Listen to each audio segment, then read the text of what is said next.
Amgen is one of the leading biotechnology companies in the world. And as you can see by the plotting of adjusted operating earnings going back to the beginning of 2003, the company has grown earnings very consistently at a rate of 12.46%. However, all is not what meets the eye, because if you look at the bottom of the graph, you can see that growth has been slowing down dramatically. Watch this video to see what's happening to Amgen and whether or not it's a good investment in today's market.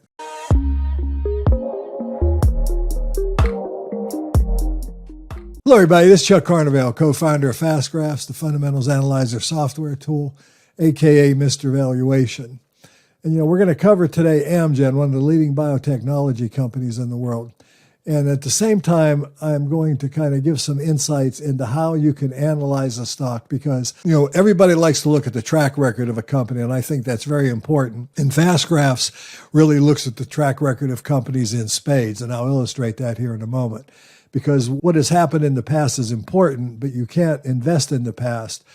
You can only invest in the future. And that's one of the real advantages here of having a tool like FastGraphs, where you can look at the past, examine the past, evaluate it, determine what's going on with growth rates and things like that. And then, you can then look to the future and then decide whether or not the future offers you the investment opportunities at the levels of risk that you're willing to take. So let's go ahead and get into Amgen and the FastGraphs here. Now, as we started in the preview here, you can see that the earnings growth has been very consistent and it's gone straight up, and they've really never had a real down year in all these years. But one of the most important aspects of FastGraphs is this change per year column at the bottom of the graph, because the growth rate is 12.46%, including this estimate data. But I want you to notice growth was 37, 27, 33. And as I moved down, we had a couple of really low years. But then we start seeing the growth rates in the teens at the highest, no longer in the 25 to 35% range. And then more recent growth has been relatively slow.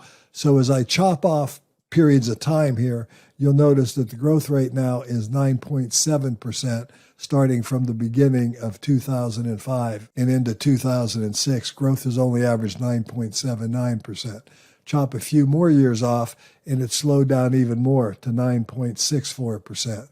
Chop a few more years off, and it's now slowed down to 7.5%. Now, why is this important? This is important because there are two really major drivers of your future return. The value price, but the value that you pay, coupled with the amount of growth that the company is capable of generating, because the growth will be relative to how much dividend income you get, if any, as well as what the total return is. So value is simply a methodology where you participate fully in the value of the business.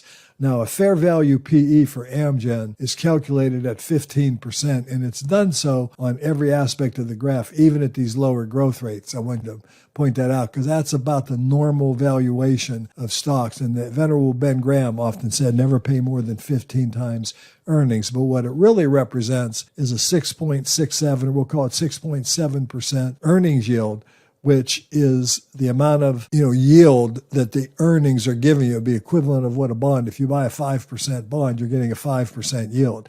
So if you're buying a stock, what is the yield on the profits? Because really what you're buying when you invest in businesses or stocks is the profitability of the business. And then your future return is going to depend on how fast that grows. Now let's build some other aspects of FastGraphs that I've left off here. Let's add dividends in the dividend payout ratio. Now, this white line is drawn inside the earnings because it is a plotting of the dividends per share, which you see started in 2011 and are listed once again at the bottom of the graph. Okay, and if you point to these dots, the area below this white line represent the portion of these total earnings that are being paid out to you as a shareholder. So right here, you can see that the payout ratio was 22.1% in 2012, like the second year or the first year they paid dividends.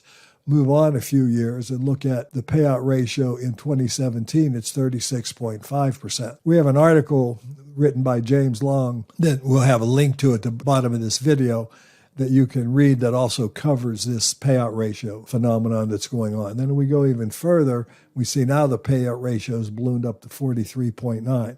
I want you to note you can see that graphically very quickly, but you can also see when they started paying dividends.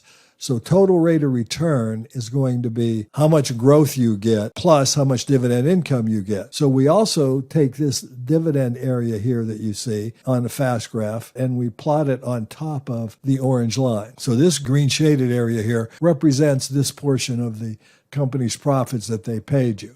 So now when I put price on the graph, the orange line represents the fair value. Now, why is fair value important? Because fair value says that when you pay fair value, then you fully participate in the growth of the company, but plus you also get the dividend income.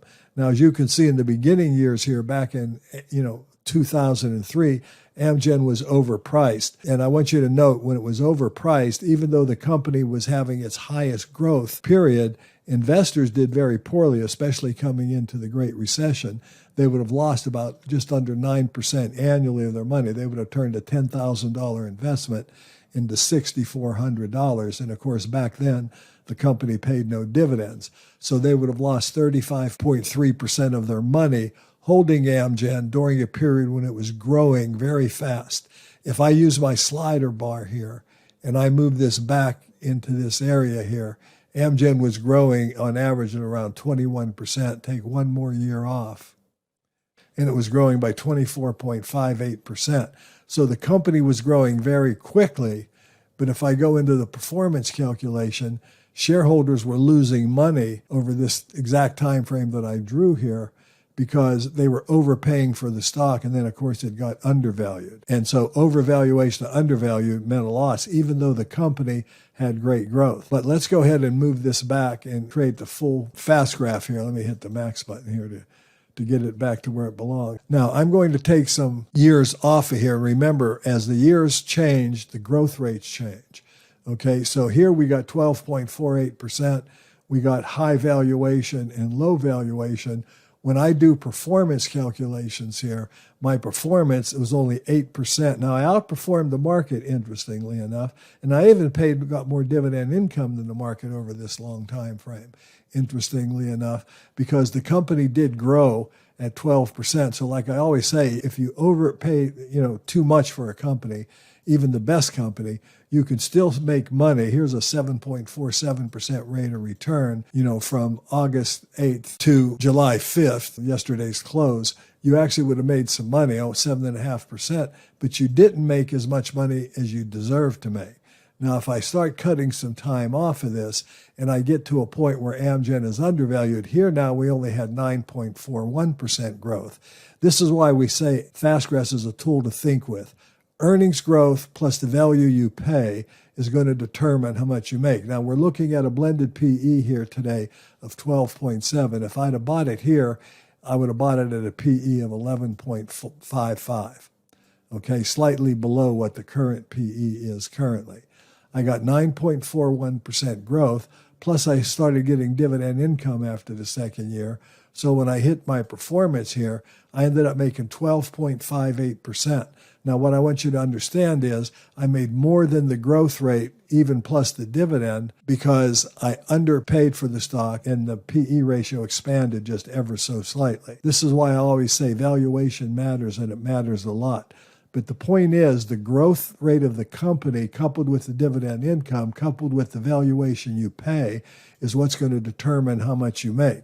So now let's look at a period where we only had 7% growth during Amgen. This is starting, the beginning of 2016 through current. We only had 7% growth. We started out paying a little bit premium here, 15.63% PE.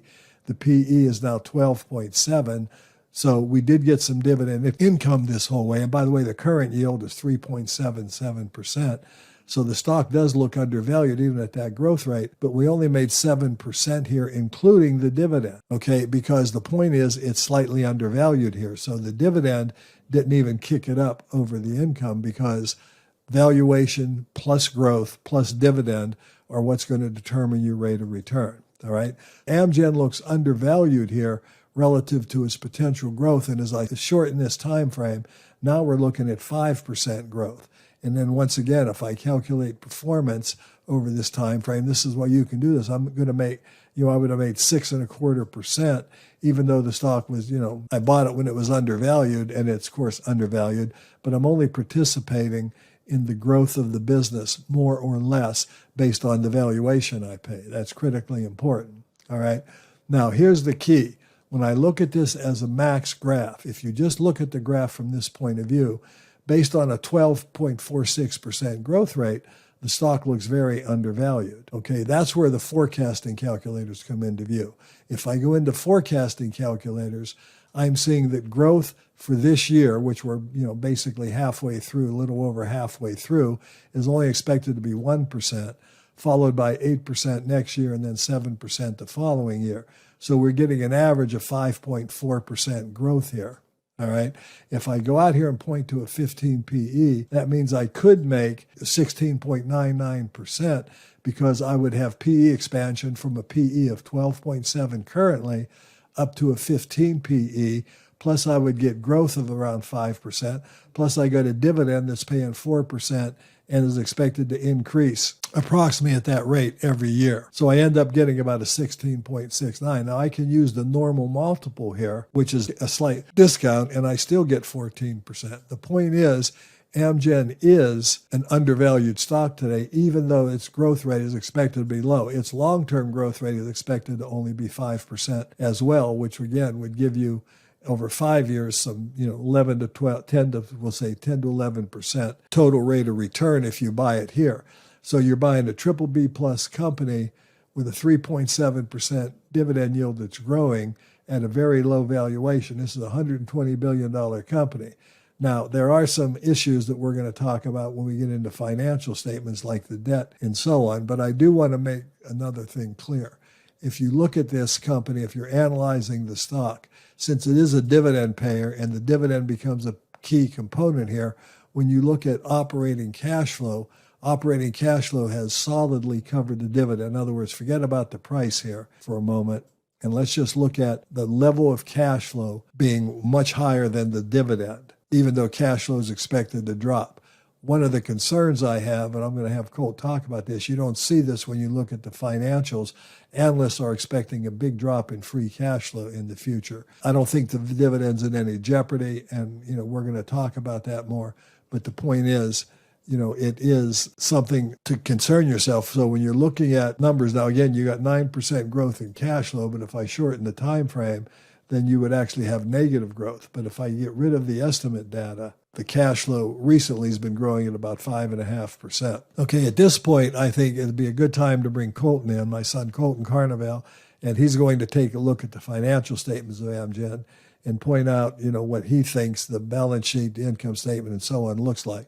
But I'll let Colton do that, and then I'll be back to talk to you in a minute. Hey, everyone. Colton Carnevale here with Fast Graphs. So, like Chuck said, I'm going to take a look at the financial statements, and we are going to primarily look at them as quarterly financial statements.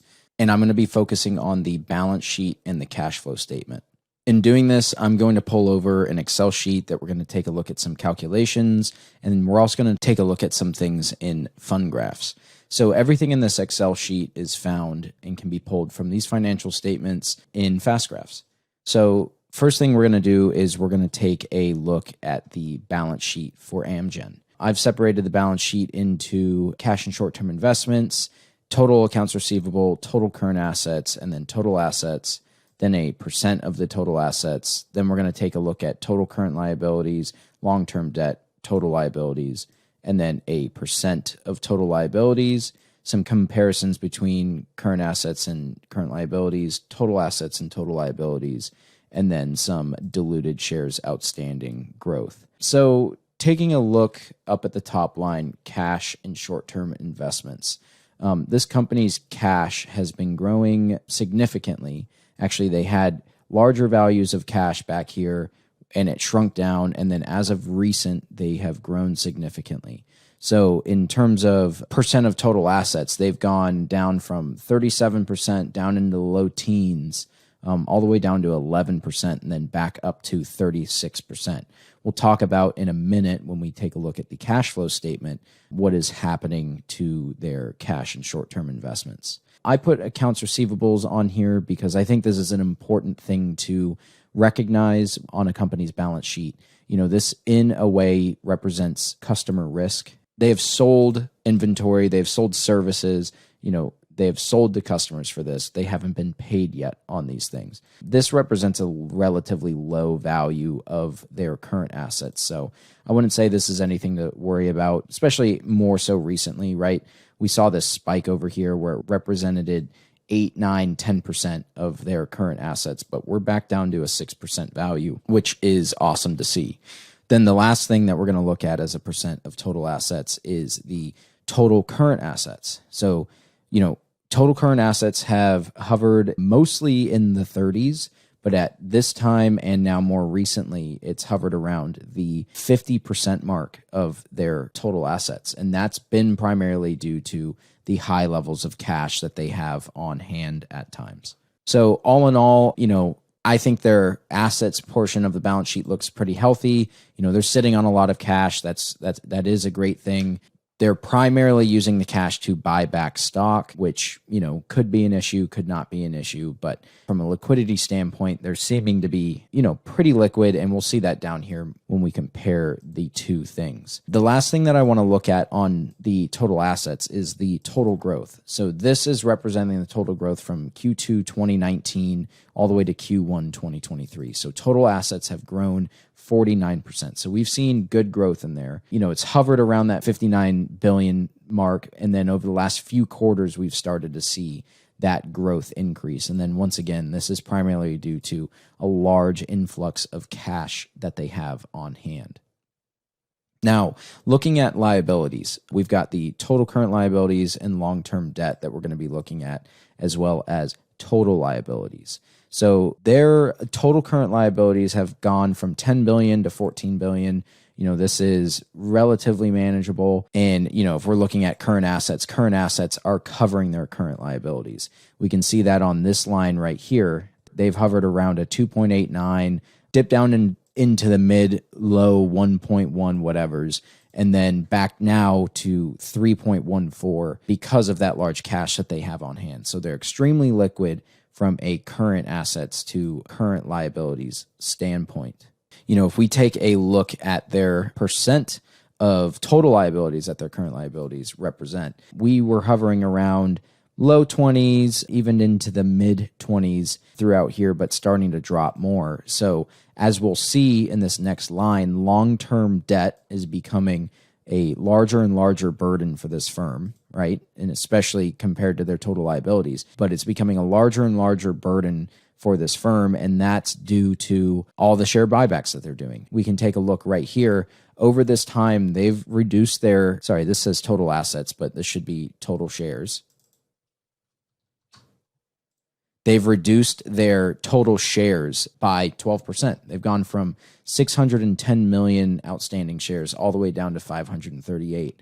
And what we'll see on the balance sheet is that they are funding that primarily through increasing and taking out debt. The last thing that I want to look at on here, so we looked at current assets to current liabilities. The last thing I want to look at is total assets to total liabilities. So due to Amgen buying back all their shares and funding it through debt, we have been seeing their total assets grow by 49%.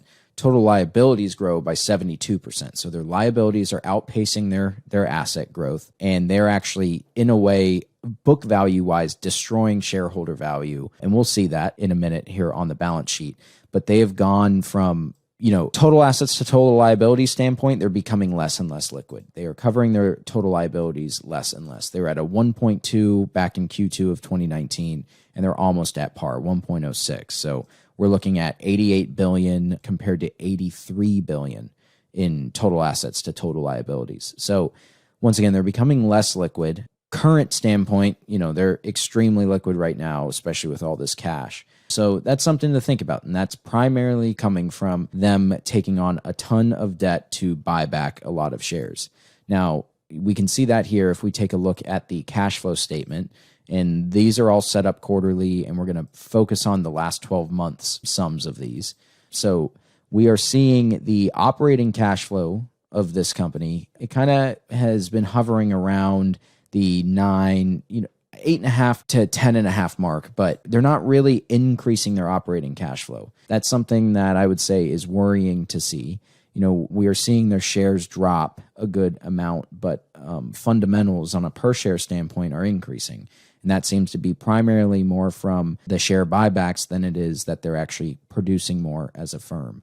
This would be awesome to see. It'd be a double positive as a shareholder if we saw this go from, 9.4 billion to 12.1 billion, just coming up with numbers.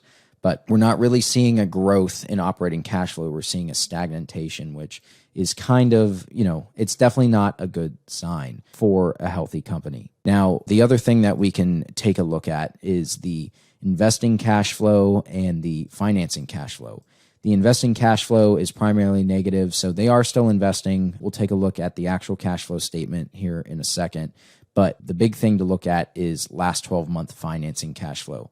They've raised $20.9 billion in the last 12 months, net at least. And so that's where we saw the big increase in cash. Their net change in cash in the last 12 months is $25 billion. So let's take a look at the cash flow statement itself. And primarily, we're going to go down to the financing cash flow section right here. So as we can see, we are getting this issuance/reduction of debt, right? And it's primarily coming from an issuance of long-term debt. So Q1, they issued $23 billion or, raised $23 billion of debt. They retired some debt in Q4. Q3 was 2.9. Q1 was 3.9. Q3 back here was 4.9. So this company is primarily funding all of their share buybacks by using debt. And we can see change in capital stock back here, 6 billion, 1.4 billion, 1 billion, 1.5 billion. So they've been buying back a lot of stock during this entire time. And once again, that's why we're seeing them raise so much cash. They could be preparing to be making some good investments here in the future, but we've been primarily seeing a big shift in liquidity and in the balance sheet due to buying back shares and raising a lot of debt. Now, the last thing that I want to look at is some liquidity ratios. Once again, we're going to put this to quarterly. Look at the last 10 quarters or so. I'm going to put the quick and current ratio on. So we saw on that on that Excel sheet that their current ratio jumped all the way up to 3.14. Now, their quick ratio is a slight bit lower. Quick ratio is a slightly different than the current ratio. So current ratio is current assets divided by current liabilities. The quick ratio is current assets minus inventory divided by current liabilities. So it's more of a even more stringent liquidity acid test. But they're staying above the 1 times mark. So they are, from a liquidity standpoint, staying decently liquid. Now, the last thing I want to look at are the profitability ratios. Their net margins have increased nicely. They're sitting at a compound average growth rate of 17%. So we're starting to see some profitability come back into this firm. But one thing to notice is their gross margin and operating margins are, shrinking slightly. Operating margins shrinking more than the gross margin. So they're slightly becoming less profitable on the top line of things. They're becoming more profitable on the bottom line of things. So it all just kind of depends, right? We're seeing, once again, this big shift in shares outstanding. They're buying a ton of shares back. And if the company can set itself up now to generate more operating cash flow, more sales, and increase or even maintain these margins, then shareholders can see a really nice return on their investment. So overall, I would rate Amgen a decently solid company. We're just going to see how it unfolds in the future and what they can do to now bring more value to their shareholders. All right, thanks, Colton. That was excellent. Now, let's kind of summarize what we've done here so far. Amgen has a long history of growing very fast, but I want to make another point. Notice the company started paying dividends after their growth rate really began to slow down. The point is, companies don't need, all this capital. When they were a faster growing company, they used all their capital to invest in future growth. Now, the company is making acquisitions right now. We talk about that in the article. But the company is rewarding shareholders by, providing significant dividend income that's been growing. But when you look at dividend income and dividend income growth, and I'm going to shorten this time frame to the time frame that the company actually has been paying dividends. Okay, I'll go 1 year ahead of that. If I look at the performance calculation here, you can see that the first year they paid a massive amount of dividend income, a massive increase, went from 56 cents to $1.40. But since then, they were paying 25 to 30%. Then the growth rate dropped to 15 and 14. And then more recently, it's been 10. So this looks like a gigantic number. But if I shorten this time frame down to the last 10 years or so, or even the last 8 years or so, we start getting a 10 or 11% growth rate. And that's what 10% growth of dividend is kind of what we're looking at for the current Amgen. So I think that's very, very important. All right. So when we're looking at the fact that the company started paying dividends is when, their growth is, and by the way, I believe it's the cart before the horse. I believe as the company's growth became harder to achieve, they start sharing this with shareholders by paying them dividends and also buying back stock, because you'll notice Amgen stock has been fairly valued during this whole time frame. And I want to close by repeating what I said before. It's a function of buying it at valuation. Here I'm paying a 12 PE, so my PE is virtually neutral here. So during this time frame of 10% growth, if I would calculate the performance here, I get the 10% growth plus the dividend income.